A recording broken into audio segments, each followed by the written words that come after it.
விஜயனுடைய தாக்கம் பயங்கரமாக இருக்கிறது. அதை நான் மறைக்க விரும்பவில்லை. அது எதிர்க்கட்சிக்கு ஒரு அதிர்ச்சியை தந்திருக்கிறது. மாண்புமிகு முதல்வர் மீது மரியாதை வைத்திருப்பவன் நான். ஆனால் எடப்பாடிக்கு எவ்வளவு சலுகைகள் இந்த நாட்டிலே கொடுக்கிறார் என்று சொன்னால், எங்க வேணாலும் மீட்டிங் போட்டுக்கிறார், எங்க வேணாலும் ஊர்வலம் போறார், 10 அடிக்கு ஒரு தடவை கட் அவுட் வச்சுக்கிறார். இந்த அதிகாரத்தை யார் கொடுத்தது? கட் அவுட் வைக்கக்கூடாது உயர்நீதிமன்றம் சொல்லியும் எடப்பாடி பழனிசாமிக்கு வேண்டிய வசதிகளை இந்த அரசு செய்வது ஏன், செய்து தருவது ஏன்? அப்போ புதுசாக கட்சி தொடங்கின விஜய்க்கு 108 கண்டிஷன், 6 வண்டி போகக்கூடாது, 7 வண்டி போகக்கூடாது, ஸ்ட்ரிக்ட் பண்றது, 10 தடவை அலைய விடுறது தவறு. எழுச்சியான மக்கள் இளைஞர்கள் கூட்டம் பின்னால் போகிறது.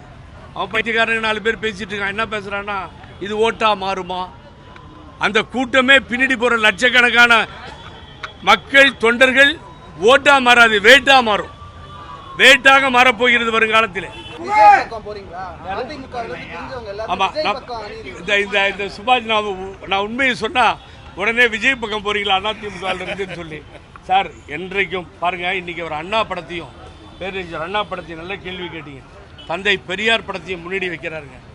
பல கட் அவுட்ல எடப்பாடி பழனிசாமி வச்ச கட் அவுட்ல அம்மா படமே இல்லைங்க, தலைவர் படமே இல்லை. கோயம்புத்தூர்ல பார்த்தேங்க அந்த கூத்த, நான் போட்டோ எடுத்து வச்சிருக்கேன், கிருஷ்ணகிரியிலையும் பார்த்தேன். அவர் வைக்கிறார்ல, திராவிட இயக்க தலைவர்கள் படத்தை லைனா வைக்கிறார்ல, அப்ப நீங்க பாராட்ட தானே செய்யணும். பக்கம் போறது வேணாம், நீங்க பக்கம் நிக்கிறது வேணாம், கட்சிக்கு போறது வேணாம். திராவிட இயக்க தலைவர்களை விஜய் கொண்டாடினால் நாங்கள் விஜயை கொண்டாடுவோம். என்ன தவறு என்ன இருக்கு? ஆகவே அது தவறல்ல. பல முடிவுகள், பல திருப்பங்கள் ஒரு மாதத்தில் ஏற்படும். உங்களை நீ பொறுத்திருந்து பாருங்க. பழனிசாமிக்கு 4வது இடம், சீமானோடு பயங்கர மோதல் வரும். வாக்குகளை அதிகமாக சீமான் பெறுவார். 4வது இடத்திற்கு பழனிசாமி போவார் என்பதை நான் மாத்திரமல்ல, முன்னாள் பாரதிய ஜனதா கட்சியினுடைய தலைவர் அண்ணாமலையும் சொல்லியிருக்கிறார்.